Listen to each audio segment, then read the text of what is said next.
fallen and can't get up, and we don't want to get up. I know, rare interview with a mattress. This is so comfortable. You know, from firm to the foundation, there is so much to think about when shopping for a new mattress. There sure is. And Amy Vander Molen with Steinhafels joining us today. Thank you so much. You're welcome. Because you not only brought yourself, you brought the bed for us. I did. Too. Yes, I did. Very nice. All right, so picking a mattress, I know that can be very difficult for people because it's not something you do every day. How often do you want to get a new mattress? Every 8 to 12 years, you should be replacing your mattress. Okay. Okay. Yeah, I think I might be in your shot here, so I'm gonna stand up over here. You guys can keep sitting. No. So this is such a big deal because we spend so much of our life on this thing, right? And it's so important. Ironically, I'm having some back issues right now, and that's kind of my main concern, as I'm sure a lot of our viewers. Okay. So what if somebody comes in and says, listen, my back is my #1 priority, what should we be looking for? You're looking about your core support. Okay. So when we talk about core support, we're talking about 2 different types of systems, either a coil system or an all-foam bed. Okay. With coil systems, you're looking at either an independent coil or an interlocking coil. Independent coils is going to be the better, more supportive coil. If you want any longevity for a coil spring mattress, that's the coil you need to have. The interlocking coil, those are fine for like the young kids' beds where they don't have the weight of an adult on it or 2 adults.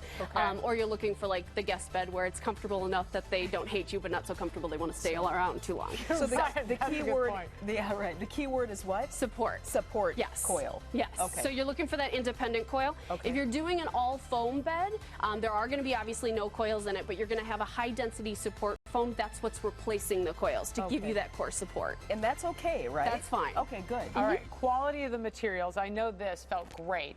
How can you tell the difference between the quality of the materials when you go in and look? Ultimately, when we talk about quality materials, we're talking about density of foams, the strength of coils, the amount of coils in a bed. So a lot of it's the inside. It is all the insides, pretty much.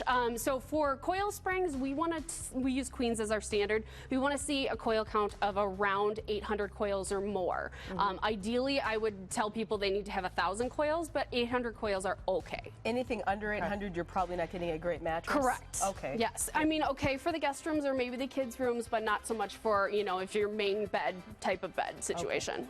Speaking of the back, some will say, okay, it's got to be a firm bed, but you say firm doesn't necessarily equal the support. Correct. It's about your, pretty much your position you lay in at night. That's the main thing. Also, our individual preference for comfort. Like me, for example, I like the Mac Daddy Cadillac Soft. I don't do firm. Okay. Mac Daddy. Okay. Mac Daddy Cadillac Soft. That's what my body likes. Okay. Really? And then the other big thing is our ailment. So if someone has a hip issue, for example, and they're a side sleeper, putting them on a firm bed is not going to do them any good. That's for the first place they're going to feel their pain. Okay. Right. Exactly. Okay. Mattress accessories. I'm always one of those. It's like, wait, you're going to try to sell me the accessories, but you're saying this is really important. Super important. Okay. So a pillow is 30% of your spinal alignment. Okay. So based on your sleep position, so if you're back or side sleeper, you might not want to have the same pillow that the average person is going to use for a stomach sleeper. That's why I brought 2 different pillows. So you can see from these 2 different pillows, there's different lofts to them, even having them flat on the bed. Right. One is a little bit skinnier. Okay. This is going to be great for someone that is a back sleeper or a stomach sleeper. Okay. Whereas this one, you're going to need if you're more of a side sleeper. This is so heavy. Feel that. I mean, that almost looks... Oh my gosh. Here's the other thing. I have something similar, and I put this between my legs. Yes. Yeah. Yep. So this could go in between your legs for that support. This is really nice. Yep. Yeah, okay, this is that's great. interesting because I have something like this that I would use between my legs, and I sleep with my head on one of those. Do you? That's a lot between the legs. Actually, I'm more similar to you. I have a little bit more of a smaller pillow for my frame. I have a little bit more narrow shoulders than some people, whereas people with a real broad shoulder, they're going to then need a thicker pillow. So again, it's about our own bodies as well. But if you're laying on your side, sometimes depending on how your hips are built, you might need to have, again, a thicker pillow or a skinnier pillow. You got those long legs. Nice way of saying yes. Can we talk about what you have? Because that's what I want to get, your mattress. Oh, yes. Yeah, let's talk about the foundation of the mattress because that's very important for people, and there's a couple different kinds. Right. So what is displayed here is a high-profile foundation. So, other words, box spring. We don't really use the word box spring anymore because there are no springs in it whatsoever. Okay.